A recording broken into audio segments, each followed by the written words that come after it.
Okay, so when we're deciding whether a function is either exponential or linear, there's really two things to look for. So if something is linear, we have what's called our common difference. Okay, so this is when we subtract. And then when we're looking for something that's exponential,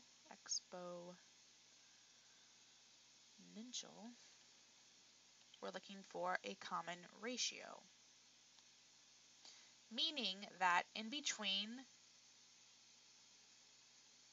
each set of numbers that we're going to have the same answer each time.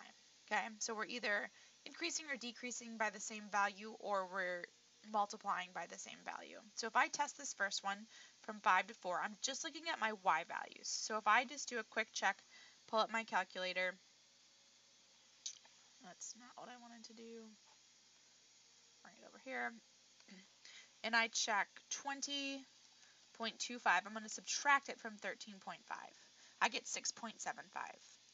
Okay, so I want to see if I subtract the next two, 13.5 minus 9, I only get 4.5. So I do not have a common difference. This is not a linear equation. But I can check to see if it's exponential by dividing. So 20.25 divided by 13.5 is 1.5. And then 13.5 divided by 9 is also 1.5. So we keep going. So 9 divided by 6 is 1.5. And 6 divided by 4 is also 1.5. So in between each of these values, every time I divided, I got 1.5 as my common difference. So that would be exponential.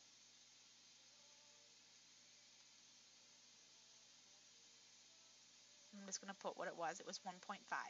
Okay. So I'm going to go ahead and test the second one. Bring my calculator back up. I'll start by subtracting. I just usually start with linear first to test it. So I always start at the end. So I'm going to start with 32. So 32 minus 27 gives me 5. 27 minus 22 gives me 5. And then I keep going down the line. 22 minus 17 gives me 5. 17 minus 22. Oh, this is Daily making a mistake. 17 minus 12 is 5. I accidentally typed in 22. Okay, so they were all 5 every time. So this time my common difference was 5, and I should use R right here instead of D for ratio. Sorry about that. So here my common difference was 5.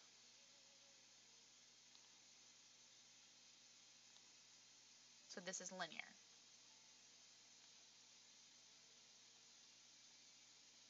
And here we subtract it. So this last one, if I test it, if I start by subtracting to see if it's linear, 60 minus 48 is 12. 48 minus 14 is 34. So I can stop. I know it's not linear. Then if I test to see if it is, oh, you know what? I didn't even notice. Look at here. Notice my x's here are not 1 apart where they were up top, but they are 3 apart. So I should still be getting the same intervals in between if it's linear or if it's exponential. They're trying to trick us there. So if I test by dividing, 60 divided by 48 is 1.25, and then 48 divided by 14 is 3.4. So again, it does not work for the common ratio, so it's not exponential, it's not linear. So this one is an example of neither.